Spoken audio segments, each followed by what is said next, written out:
You're listening to the Film File right here on No Barriers Radio, the film show for film geeks by film geeks.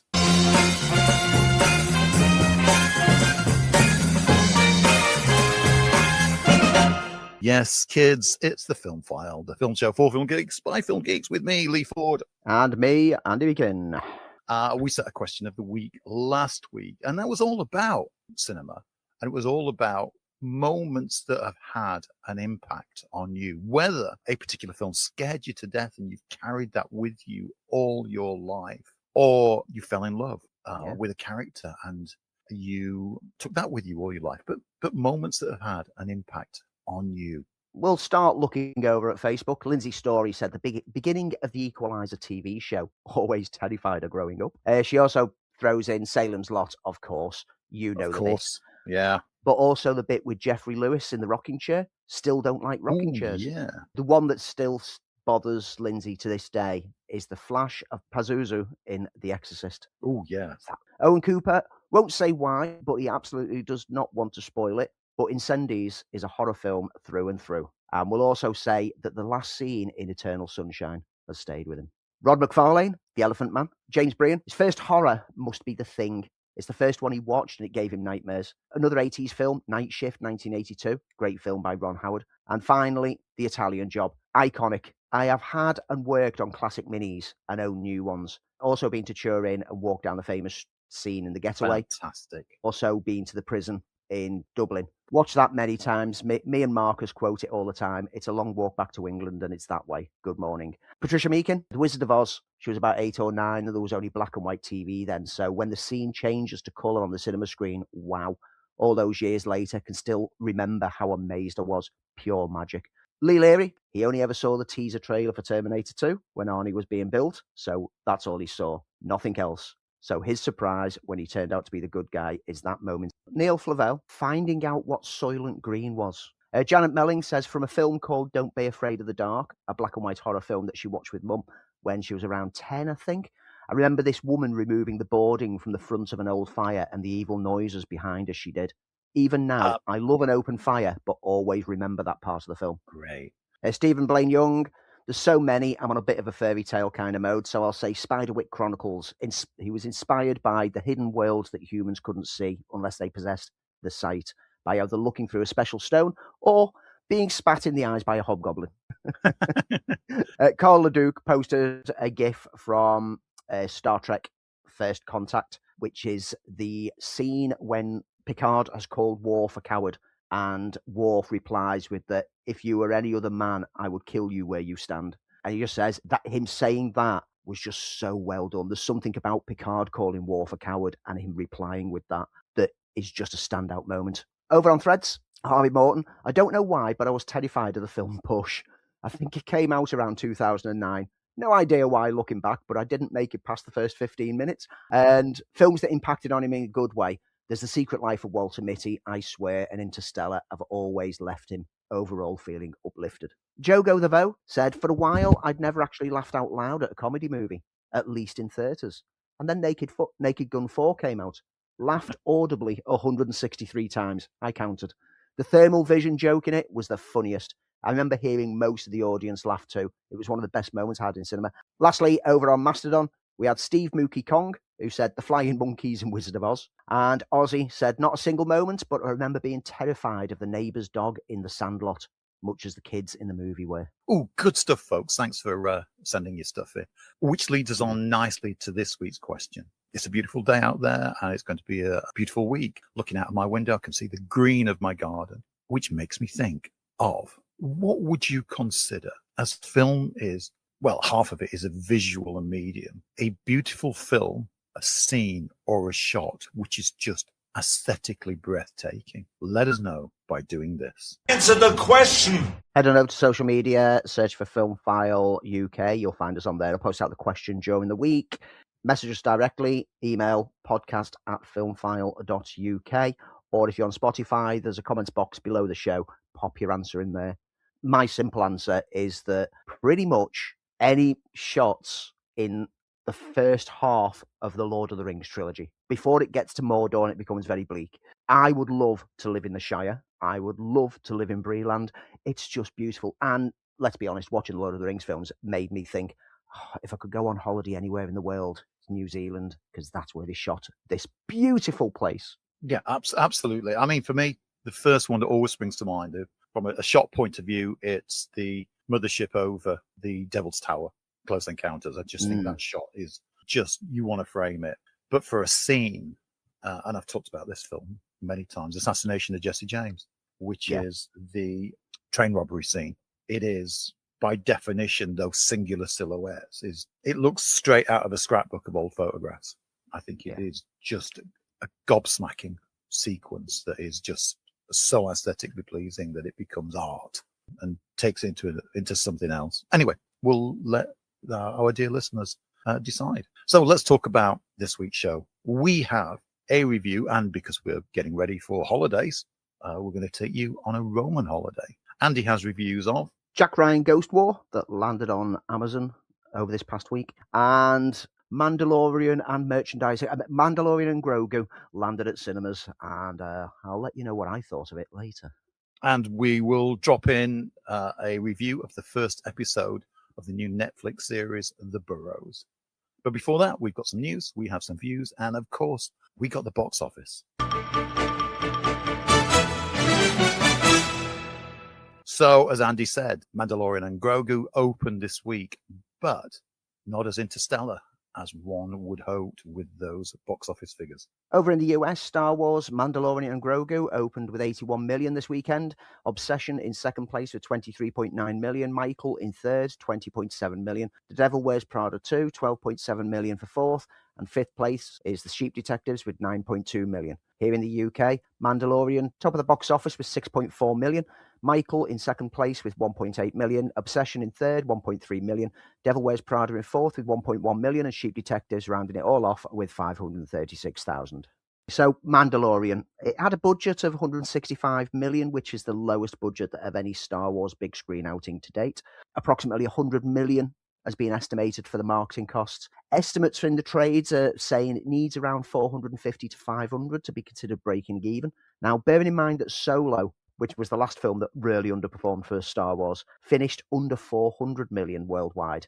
And this is performing almost the same. I think it's going to struggle. However, it is worth noting, merchandise is a big profitability factor with this one. You can't go into any shop at the moment without seeing Mandalorian and Grogu merchandise, either multiple statues or cuddly Grogus everywhere, which people love, people are buying, people are snapping up. Cinemas have various popcorn buckets, etc. merchandise. That's all going to help. People love the merchandise for this. More than, Solo didn't have a lot of merchandise and people weren't interested in it.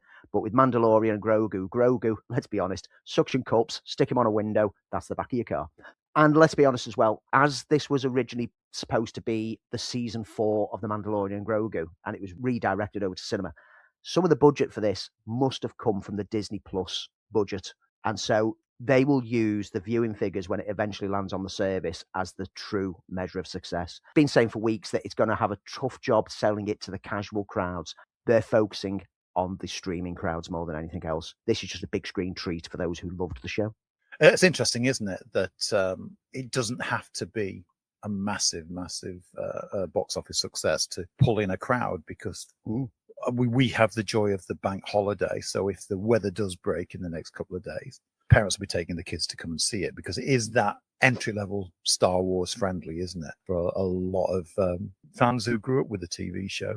Anyway, let's move on to items of news. Let's start with a quick update on Bond. So we know that casting is now underway on the next James Bond film, and there's been one new name that has joined the fray, Tom Francis. Who he, you may ask? 26-year-old British stage actor, best known for his award-winning performance in Jamie Lloyd's revival of Sunset Boulevard.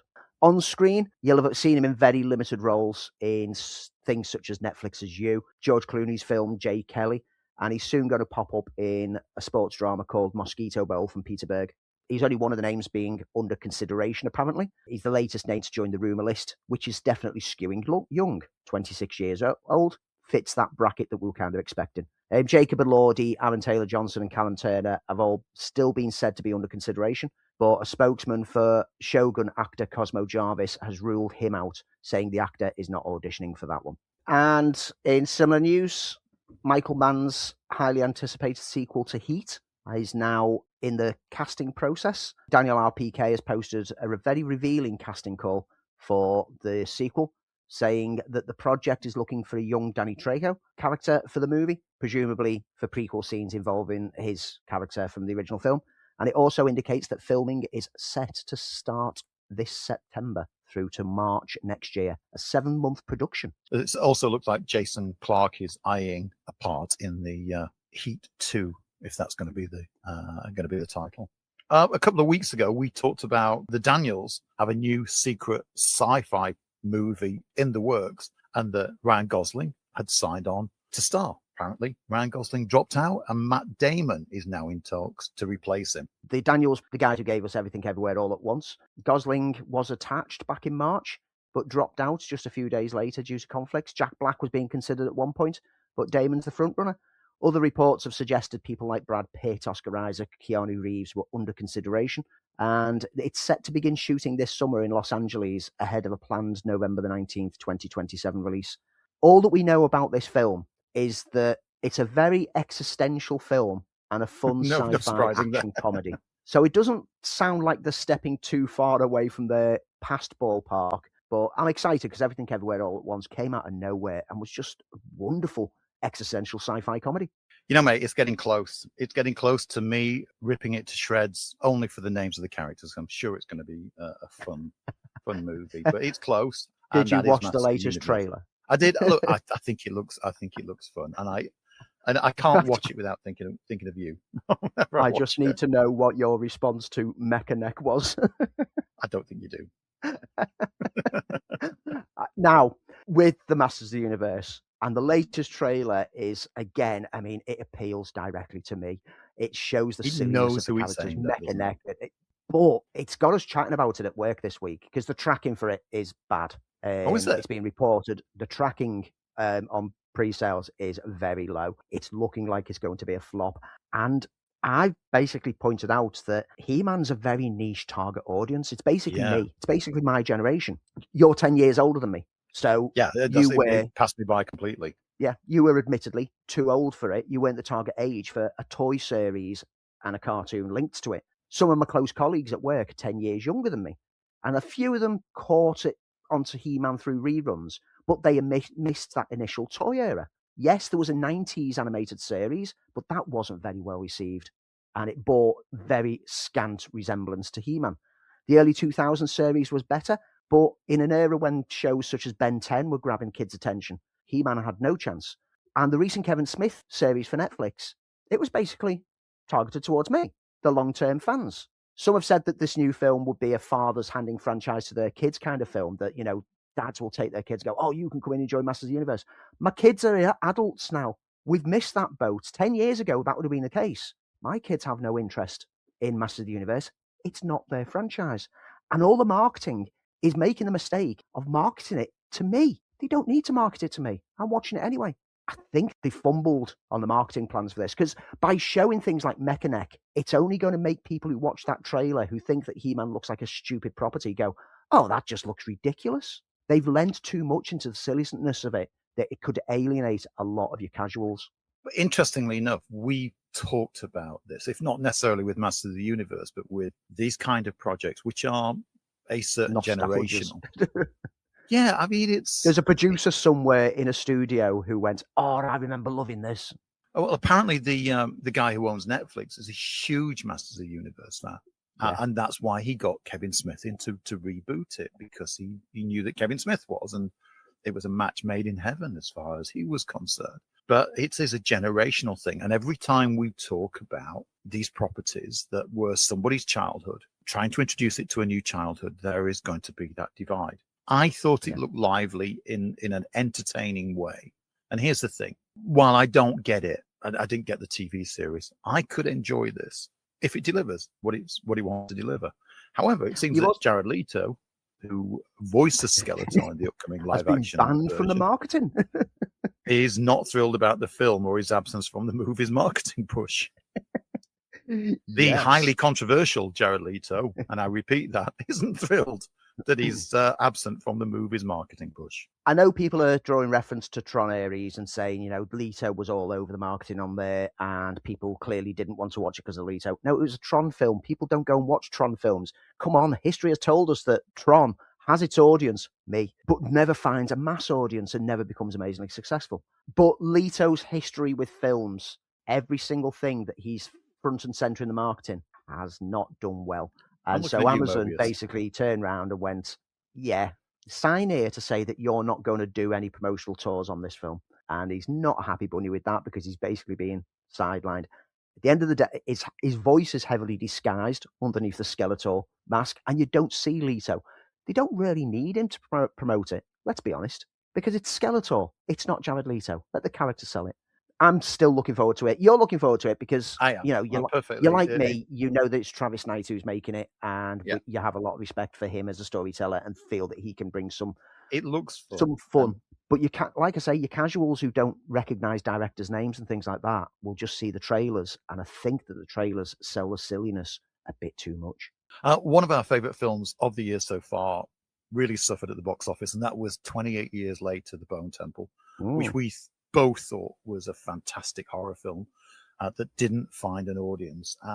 We think director Nia DaCosta delivered a first-class, terrifying, stomach-churning movie. But she was very disappointed with the result, and we know that the next 28 Years Later film is rumored, but nobody knows for certain. Anyway, she's going to be back with Marashali Ali to star in a movie as a hardened Nigerian smuggler who, after losing everything, accepts one last job transporting migrants across Africa while fleeing ruthless enemies in a new action feature called Driver.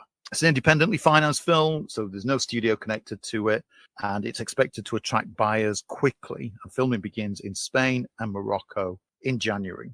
And in other news, DaCosta is directing the Amazon Prime series adaptation of the acclaimed graphic novel, which I love, Sex Criminals. I've never read it, but I feel that I need to now. I mean, Nia DaCosta is directing not just the pilot, but 2 episodes of the TV series adaptation for Amazon now. It's the second comic to TV adaptation that DaCosta signed on for, because she's recently signed on to executive produce and write the Hulu pilot Southern Bastards, which was one of my neat things by writer Jason Aaron, which is a fantastic comic. Never read the comic, but one comic that I did read, and various novels that I read, and video games that I played, and old films that I watched. Go on. Conan. Conan is definitely coming back. We teased on the initial news of this King Conan movie that has been rumoured for the past decade, more or less, that it was finally moving forward and Christopher McQuarrie was attached to write and direct. It was set up in 20th Century Studios.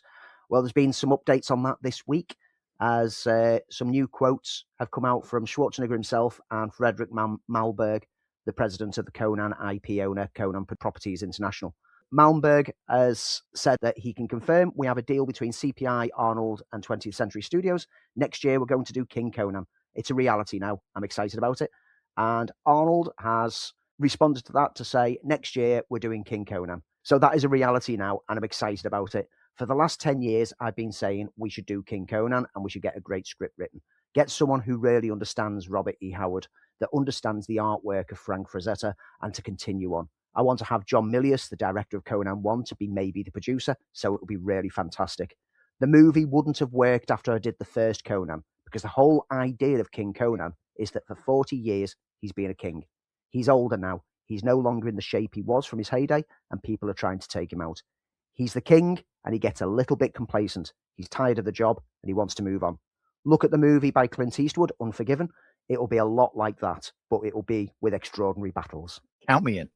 Were you ever a fan of the Kenneth Branagh Hercule Poirot series? Yes. I'm a fan of the old Poirot stories, the old TV series, and the recent films with Branagh. And I know where you're going with this. Well, it looks like, therefore, Branagh might not be coming back to the role, but never say never in this industry. The BBC has now set plans for a new major TV series based on the Hercule Poirot novels, of course, by Agatha Christie. The project was not going to be a film. It's not going to be a mini-series, but it is going to be an ongoing show with the BBC reportedly making a significant commitment that could allow up to 3 series, and the first series has already been targeted for a late 2027 debut. Mammoth Screen are working with the BBC on this one, and they've already got a connection with Poirot because the founder of Mammoth, Damien Timmer, was executive producer on the David Suchet series. Benji Walters is penning this new adaptation of Poirot, and it's going to begin filming in Liverpool and the northwest of England over the summer, with a plan for the first season to land back end of next year. The search is underway to find out who's going to play the iconic detective. Earlier on, we were saying about like how Masters of the Universe is targeted towards me, and I can't see how it can appeal to a mass audience. This week, there was news of another thing that I'm just really like, yeah, I'm there for that, but what? Now, we love Radio Silence. Matt Bellinelli Open and Tyler Gillett. They're on board to direct and produce a film adaptation of the Choose Your Own Adventure book series. I'll just say that again for those of us at the back who just are still going, you what? They are on board to direct and produce the long-running interactive book series Choose Your Own Adventure as a feature film. If you think this is a good idea, turn to 26. If you think this is destined to failure, turn to 15. As a cinema film, I can't see how it could work. But we know that you can do that on streaming because Netflix did it with Bandersnatch. They did, and it worked perfectly well. And you got to, if you didn't go where you thought the narrative was supposed to take, you could replay it and make those choices again. So the technology's there to do it. Can't do it as a cinema outing, but you could do it as a streaming outing. For those who never played the Choose Your Own Adventure series or anything similar to it, like the Fighting Fantasy game books, the Grail Quest, the Skyfall books, the Lone Wolf books. Lone Wolf books were amazing. Yep, there was a wave of them, and I bought them all. I still have them all on the bookshelf, and I loved them.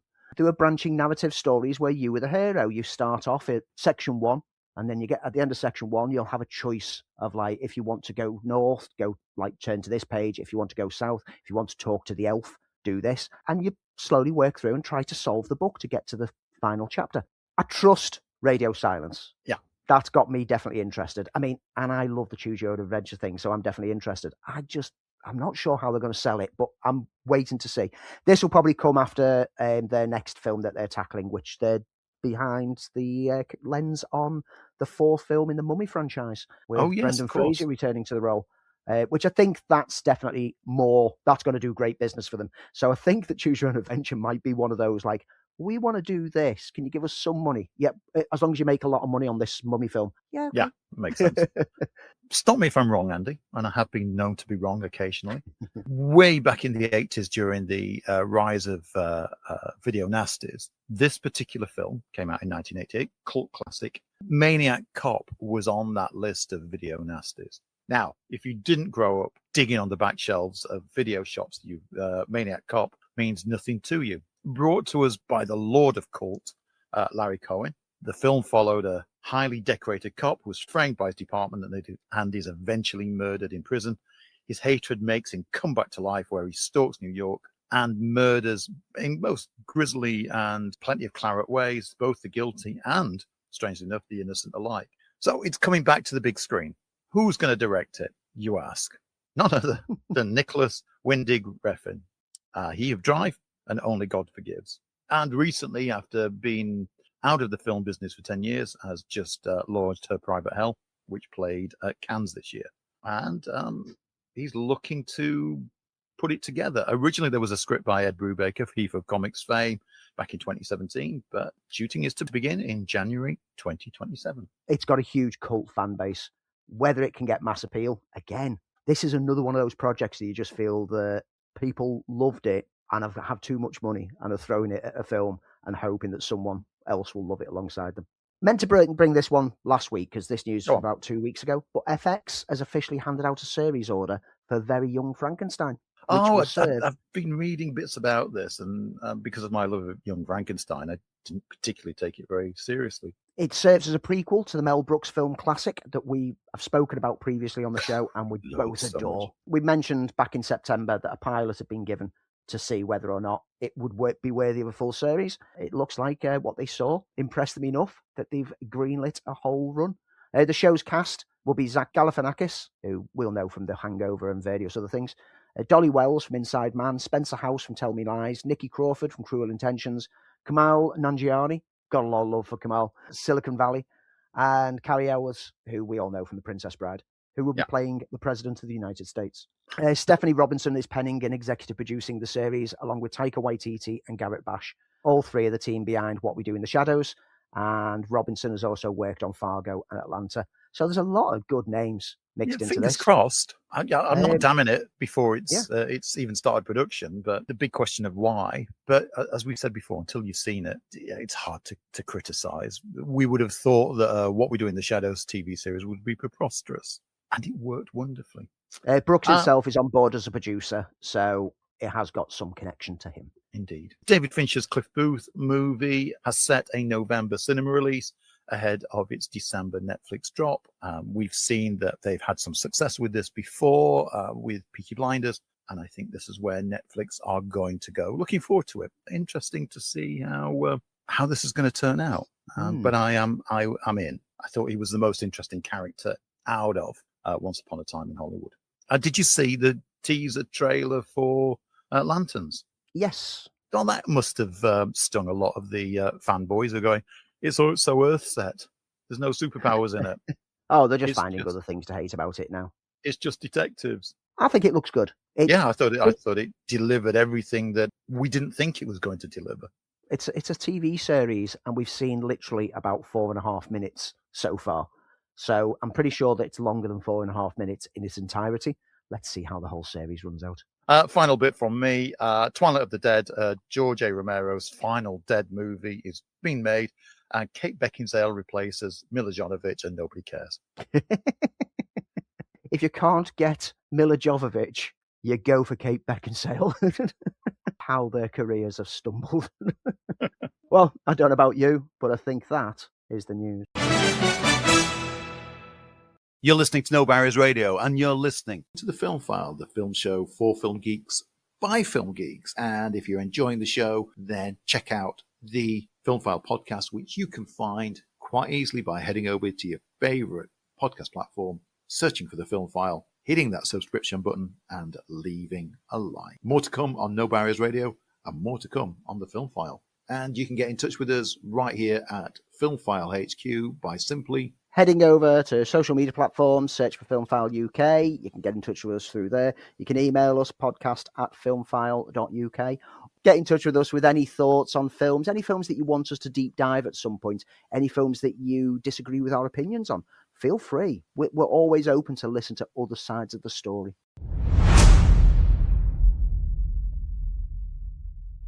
And now it's time for this week's Deep Dive. Dive. Pack your bags, because we're going on a Roman holiday. Have you searched the grounds? Every inch, sir, from the attics to the cellar. The princess story, the exclusive. Did you get it? The princess isn't sick at all and she's out in the tower. Wake up. Where do you live? Colosseum.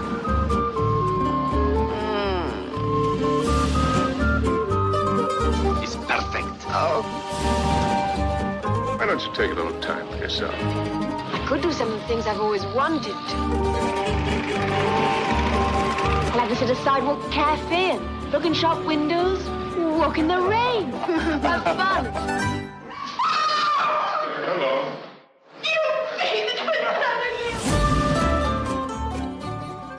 There's probably as much to talk about Hollywood itself around the time of this film being made as there is about the film itself. It was a film written by Dalton Trumbo, and John Dighton was also tagged on as part of the writing team. But on release, and right up until 2003, Trumbo's name was nowhere near the credits, because Trumbo was on the Hollywood blacklist. What is that, I hear you ask? Well, in the darkest period for the industry that began in 1947, a wide array of writers-directors were investigated for being subversive communists during the early days of the Cold War. Trumbo was one of the initial 19 names under scrutiny, accusations that he and the others would inject commie propaganda into their films, whilst working behind the scenes to block production of more wholesome content that represented the American ideals.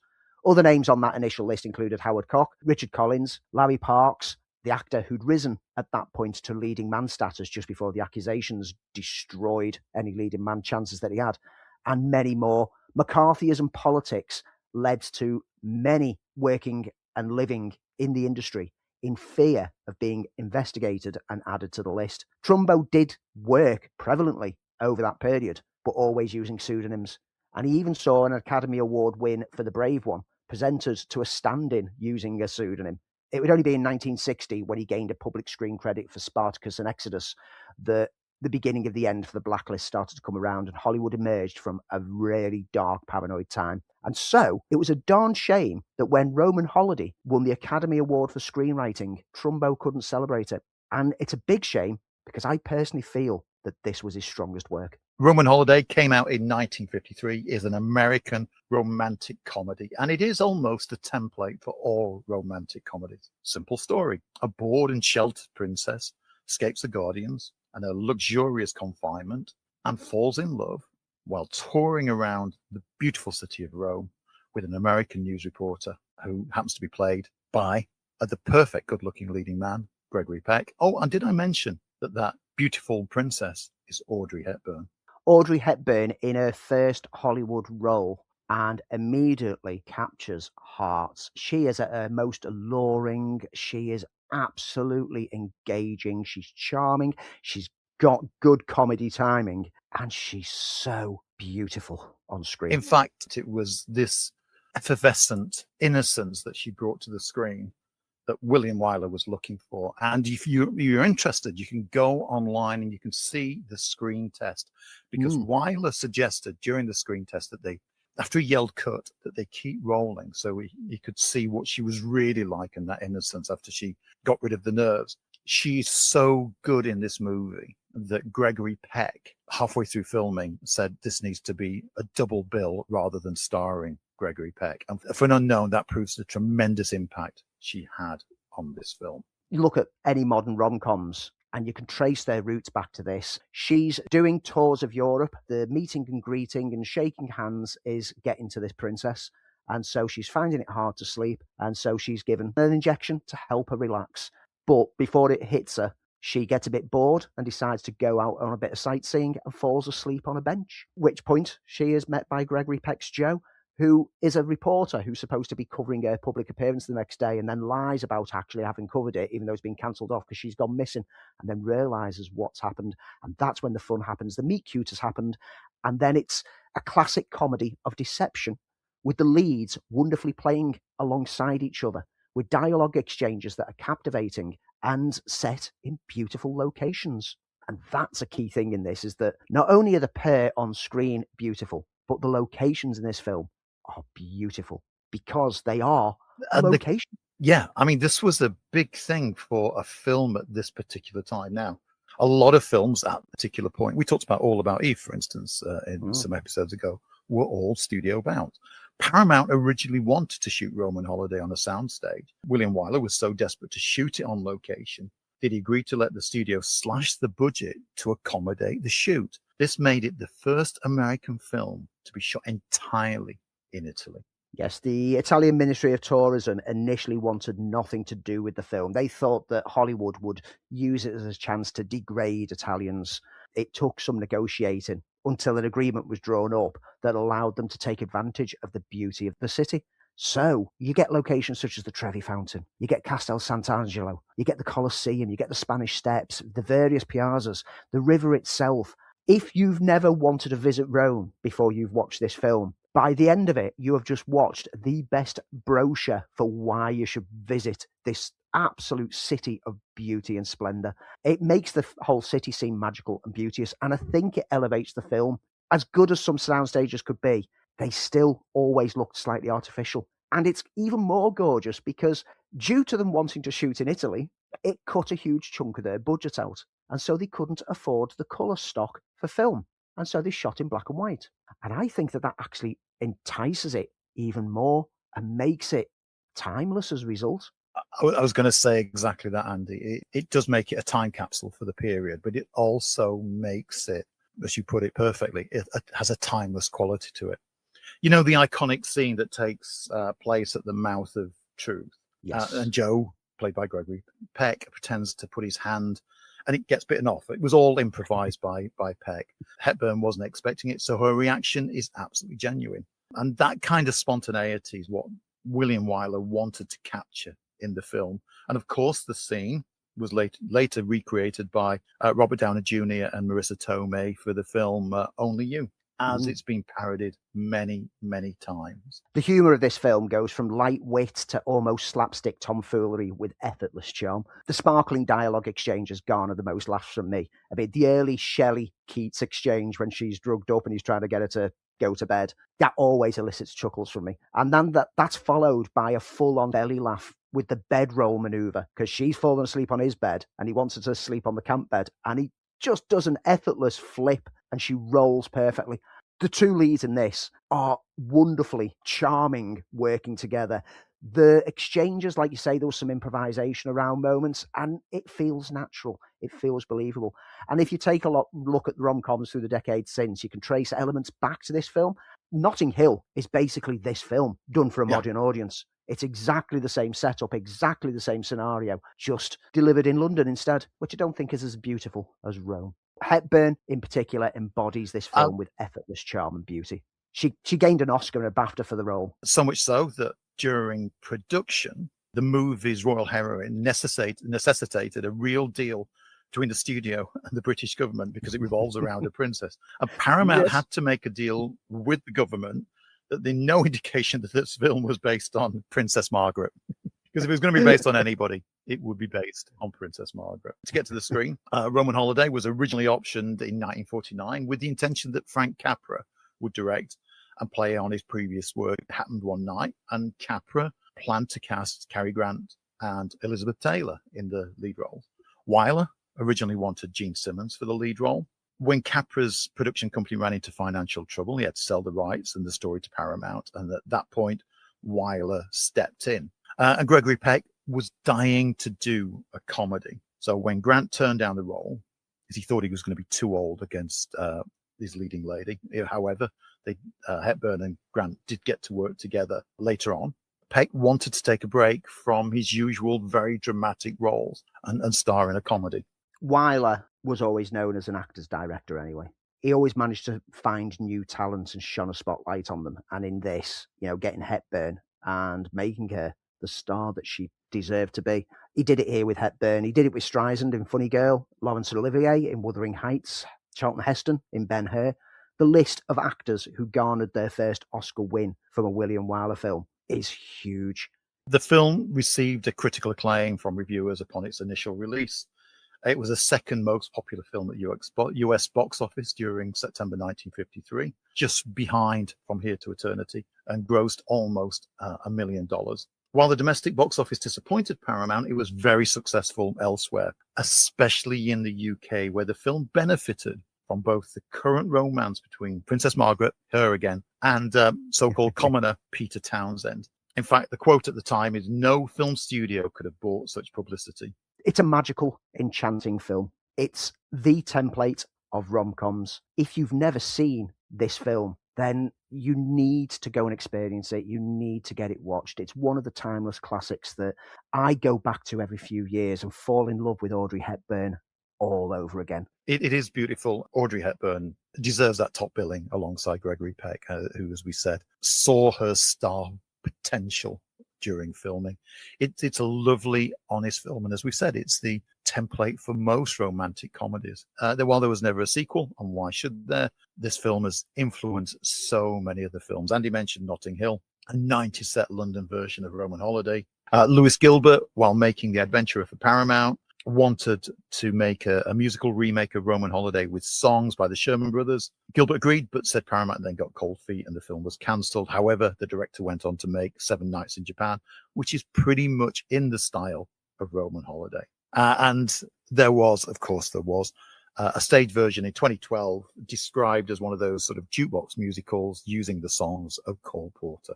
But this in my humble opinion, is a film that should never be remade. Pay homage to it, but never remake this. Be inspired by it. So, at a time when Hollywood was at its darkest period politically, the most joyful of films could get released. And the 50s overall, we had a lot of joyous, life-affirming films came out over the 50s, whilst the people who were making them were being investigated. There's no left-leaning politics in this film. There's nothing in this film that isn't just a joyous bit of escapism and a class divide rom-com that just works. If you haven't seen it, where can you see it? It's currently on Sky Movies.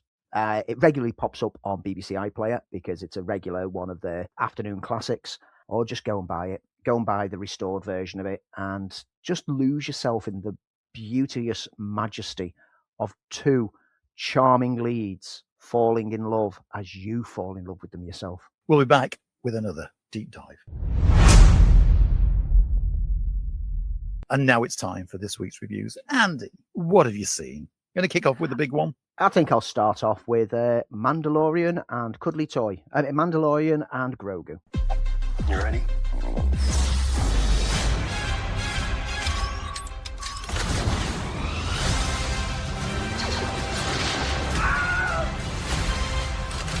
Are you scared? You should be. The Empire will keep coming for us. So do we run or do we fight? I like this kid. The Mandalorian and Grogu. First things first, if you haven't watched any of the Mandalorian TV show, then prepare to be left playing catch-up with this film, as it doesn't take any time to bring you up to speed on Mando or Grogu, with the film simply starting off with a message letting us know about the political and criminal state of the galaxy after the fall of the Empire, before jumping immediately into action as Mando and his little puppet friend take out a crime lord for the bounty set by New Republic Commander Ward, played by Sigourney Weaver. Ward then gives him a new Razor Crest to replace the one he lost during the series. Again, if you never saw the show, this gift will have no weight or meaning to it, before presenting him with another assignment, a mystery warlord named Coin, that nobody but the Hutt twins know anything about. You remember them from the Book of Boba Fett, yeah? They'll only trade the information if Mando rescues their nephew, Rotter. Remember him? Clone Wars? From another crime syndicate. So Mando heads off with the little green cuddly toy, as well as his new partner in bounty hunting, Zeb. Remember him? He was in Rebels. To save the not-so-little Hutt, find the bad guy, and hopefully save the day. As the film comes to a resolution, unfortunately, there's still around an hour to go, as a blatantly obvious from the offset plot twist forces it to drag out for a few more episodes. I mean, acts. This isn't a film as such, having originated as ideas for another season of the show, but was then retooled for the big screen outing, and boy does it show. Everything that would work in a 25 to 30 minute episodic chunk series actually hinders this as a film. The action is well done, with choreographed fights against multiple opponents frequently dropping, but whereas seeing one such fight each week or so to give some thrills on the weekly drop, having them all bundled into a single 2-hour film leads to them becoming a bit repetitive and a bit of a chore. The puppetry on display for not only Grogu, but the myriad of other creatures works a charm on the small screen, but blown up to the big screen format, it makes a lot of moments seem a little hokey in design, which kind of breaks any suspension of disbelief. It's hard to really see Grogu as anything other than a puppet when he moves around so unconvincingly. In addition, there's the overuse of the Anzellan repair workers, brought in for no plot-serving reason, but seemingly just to remind people that they popped up in the series, and then they stick around to chatter to each other in a fun way. And by fun, I mean irritating. Again, scattered over a season, these small moments of comic relief would work better, but in a film, they just slow it all down. During the latter half of the film, Grogu seems to suddenly remember that he can use the Force, having had ample opportunity through the story to help out with it, which then results in him using it quite repeatedly for the last act. Did Filoni and Favreau forget that he had abilities until they got to the latter half of the film? It makes the use of it come across as a rather convenient way to sidestep any dead-end moments in the plot. There's also an appearance by Embo, the Kyuzo bounty hunter, who, from the introduction of him, I'm sure I was supposed to be in awe of him popping up as it was so overplayed. Turns out it's yet another Clone Wars character that, having not cared too much for that series, I know zero about, but I should somehow be impressed. I mean, the film pretty much lingers on him to allow for the cheers and applause to die off. Yes, the Filonification of Star Wars continues, as he seems insistent that in order to get any impact from anything new, you must have ploughed through a wealth of animated shows, of which only a small fraction were actually good. This is the same thing that turned Ahsoka into such a chore to watch, and sadly it now bleeds over to films. Things can only get worse on this front, as we're now heading into an era where he's going to be in charge of the creative aspects of the property. Visually, the film's okay, albeit the TV origins are noticeable. For Star Wars on the big screen, it's the blandest palette we've had so far, giving that feel that you generally get with a direct-to-streaming action film for Amazon or Netflix. That all too clean and fuzzy approach. Mando looks great, however, and the armour gleams on screen and never fails to look cool. And the ships and the planetscapes are wonderfully designed, with Favreau directing the heck out of it all as best as he can manage. But it's severely hindered by an extremely episodic plot that just doesn't flow well enough, and you can pretty much spot where the end of each episode will be as it plays through. The 2 hours and 10 minutes feel much longer, and the magic of The Mandalorian that won us all over when the first season aired has been diminished somewhat. Casting-wise, it's all fine, but nothing more. There are times when the dialogue exchanges had me wondering if the members of the cast were actually in the same room as each other, even when there was no CGI creations involved. Scenes with Weaver as Ward feel perfunctory at best, as she rattles off whatever the script told her to with barely any care. And don't get me started on Scorsese's voice part of a character that I would be happy if we never saw again in this galaxy. Is this the cinema experience you tell us about, Marty, or was it a quick payday? Mandalorian Grogu should have remained as a TV series, and likely this would have worked better when viewed in episodic chunks at home. For a big screen outing, it looks and sounds good. Shout out to Goranson's score, which is beautiful, by the way, but it's an utter slog to sit through for just over 2 hours. Okay, so that's the big release. What else is out this week? Another TV series that has made the move to film, but at least this time they know what they are and they've gone straight onto streaming. Jack Ryan, Ghost War. Jack Ryan, what do you know about Starlink? Do you mean an unsanctioned black ops team designed for psychological warfare, assassinations? Let's shut it down. The Starling has been resurrected. The storm is coming. You ready? Let's go cause an incident.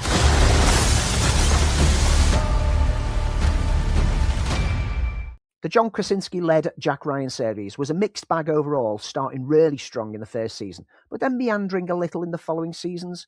But even when the plotting went a tad awry, there was no denying the cast involved, and that Krasinski was a marvellous lead.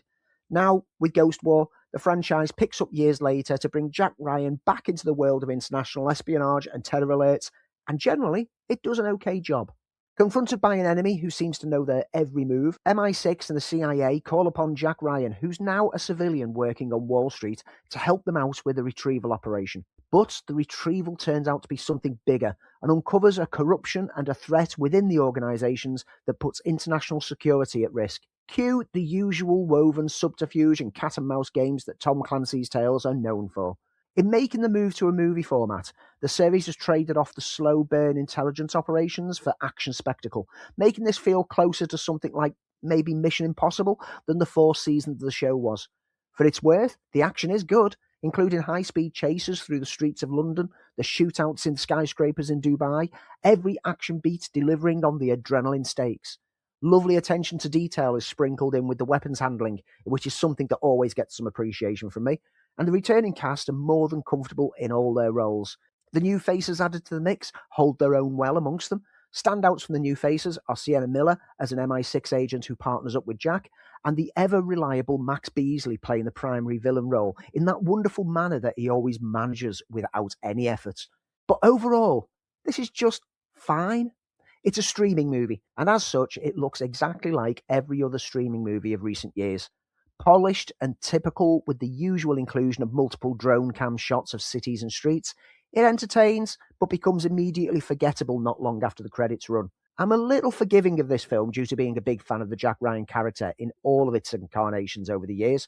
But in making it more action-focused, it has kind of lost what it is about the franchise that I really like. It's perfectly serviceable as a slice of streaming entertainment to pass the time. And finally, and I've only seen the first episode, so I'm going to be talking just about that, even though the rest of the series is up to watch. I'm going to be talking about the new Netflix series, The Burrows. You're invited to a new community. Welcome to The Burrows, the best place to spend your golden years. I'm CEO Blaine Shaw. Keeping you healthy and happy has been the family business for almost 75 years now. Every day is a new adventure. So kick back and enjoy. I promise you'll have the time of your life.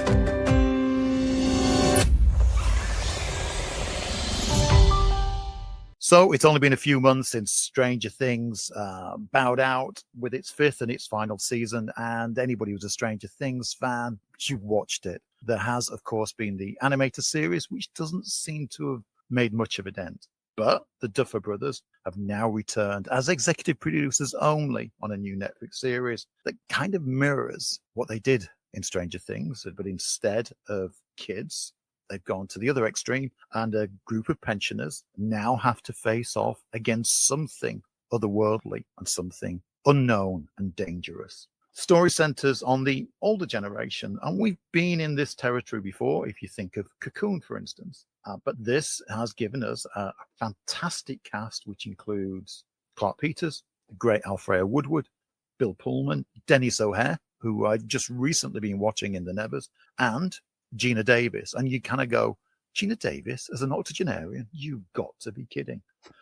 But the film centers around Alfred Molina as Sam, a recently widowed gentleman who has moved to a dubious but rather beautiful looking retirement home known as the Burrows. And it's there, as he integrates with newfound friends, that the mystery begins. Episode 1 is just set up. Alfred Molina always delivers, and case in point, as Sam, he's a curmudgeon with a heart of gold, and he is our lens into this particular mystery. As to what the mystery is it supernatural? Is it alien? At this stage, we don't know. I've heard other critics saying, compared to Stranger Things, it's far too slow. But you know what? It's about a series of retirees, so of course the pace is going to be slow. We aren't diving into action in the way that the kids did in Stranger Things. The energy is entirely different. And it's that slow pace, that slow burn as we discover what is going on and the bigger mystery that I thought made it a much more interesting character piece, as well as the thrills and adventures we would expect with something from the Duffer Brothers. So I'm in. I will be sticking around for the next 7 episodes, wanting to know what the mystery is, with some fine actors doing some of their best work, some great visual effects, and an interesting and intriguing plot. Right, that's what's out this week. What's coming up over the next week? At cinemas this week, Power Ballad, Fairyland, Backrooms, which I've got my eye on, and Tuna, which I'm hearing good things about. And Legally Blonde celebrates its 25th anniversary with a re-release across the UK. Legally Blonde is 25 years old, guys. You're old. Now TV and Sky. It had its short run at the cinemas. The Sky original Fuse lands on Sky this week, and The Plague also lands on Now TV and Sky. Over on Netflix, Afraid and Everything I Know About Love. But the big eyes are going to be focused on 2 of the streaming platforms this week, as Amazon finally gives us Spider Noir, and Apple TV Plus gives us Star City, the spin-off to For All Mankind. Cannot wait for both of these. And that's us done for this week. But before we go, as ever, our neat thing, stuff that we've enjoyed that we want to share with you. And a unique thing for the last week, and this week is on Monday this week at midnight, when I should have been getting up the next day early for an early shift at work, I was waiting for the countdown timer for the pre-installation to open up for Lego Batman Legacy of the Dark Knight that released this past week. Now, I'm a fan of the Lego games. I've been a fan of the Lego games since like the Lego Star Wars started the ball rolling, and I've enjoyed each of them to some degree. But in the past few years, I felt that they've got a bit too open world and lost their way somewhere and lost the fun in it. But Lego Batman, I mean, it's a Batman thing. My son bought it on pre-order on digital, which meant that we had it ready to play, bang on the midnight, and I am loving it. Whereas like I say, the open world aspect of more recent Lego games have kind of destroyed aspects of it, because you just wander around going, I don't know what I'm actually supposed to be doing. This is very story focused, and the story is kind of looking at all the history of Batman in, be it film or animated series, and defining its own definitive story out of all of that. The game starts with you as a young Bruce getting taken to go and watch your caped hero on screen. And then I've now seen Martha's pearls falling to the floor in Lego format. I have seen every version of it that I needed. And then it goes to basically Batman Begins training with Ra's al Ghul. And then you go back and you become Batman after exploring the cave. It's following kind of the story of Christopher Nolan's Dark Knight trilogy, but there's aspects of Tim Burton's influence in there. There's aspects of the more recent The Batman, and the story works so well. It's got all the fun that you expect from a Lego film. It's got all the collecting moments, all the side quests going on that you expect from a Lego game. I think it's the most polished Lego game that Traveller's Tales have done in recent history, and it's got it back to that joy that you first had when you first played the Lego Star Wars games or the Lego Indiana Jones games. You're loving the references. The humor is perfectly placed. I am losing myself into this game, and I'm platinum trophy in it. No doubt about it. Lego Batman Legacy of the Dark Knight is available on whatever console or format you use. Go and buy it, guys. It's well worth it. Excellent. I'm going to go to Apple TV, as we do so many times, because it's turning out some great stuff, and most people don't even know it's out there. And if you've not caught Widow's Bay, you're going to thank me. Stars Matthew Rhys. He's one of those incredibly versatile actors. He plays a mayor who wants to turn his New England island into the next big tourist destination, a bit like Martha's Vineyard, if you're aware of that. However, the residents of the island are somehow cursed. And that's where this rich, wonderful, and at times makes you jump and makes you times laugh out loud series takes us. It's basically a sitcom that meets John Carpenter's The Fog, and I am having so much fun with it. This gives you horror, and it really does give you horror, and it gives you everything you look for from that genre. You know, spooky sea hags, mists rolling in from the sea, something evil living below the surface. But it gives you some excellent dark humor that just keeps you coming back for more. This series is a joy. If you've not had a chance to watch it, this is perfect blend, comic relief and folksy, terrifying, supernatural horror in one series that just keeps me coming back for more. The cast in it are great. Stephen Root in particular. Oh, of course, Stephen Root. How good is Stephen Root in everything that he does? And he can go from laugh out loud comedy to sort of earnest comedy to sort of terrifying comedy, as he was in Barry, for instance. Yeah. He's just one of those character actors. When we've done this on the show, talking about great character actors who just don't get the notice. Stephen Root is brilliant on this. And one of the things that works about this series is the growing relationship between the two characters, between Matthew Rhys's initial non-believer and Stephen Root's at first overly superstitious local, and how that dynamic changes. It's a fantastic series. We're on to episode 5.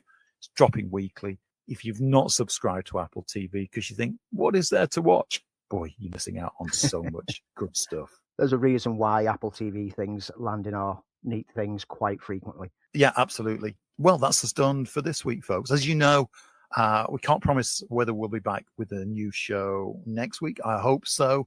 It's going to be a tough week for your second favorite podcast presenter, you being the first, Andy. Oh, thanks. But hopefully, so fingers gracious. Crossed. Gracious in the face of defeat. So stick with us. If you've not subscribed to the show, please do so. If you haven't left a review, please do so. If you've not told all your friends and even people you don't like that you might meet at a dinner party or on the bus, then please do so, because everything that you do helps us keep the show going. all our hearts are with you, Thank you. over these upcoming weeks. And for our listeners out there, there will be at least some reviews in the coming weeks, but we will get together when we can get together to bring you a slice of FilmFile goodness that we know that you love. I have to leave you now. I'm going to that corner there and turn. You must stay in the car and drive away. Promise not to watch me. Go beyond the corner. Just drive away and leave me as I leave you.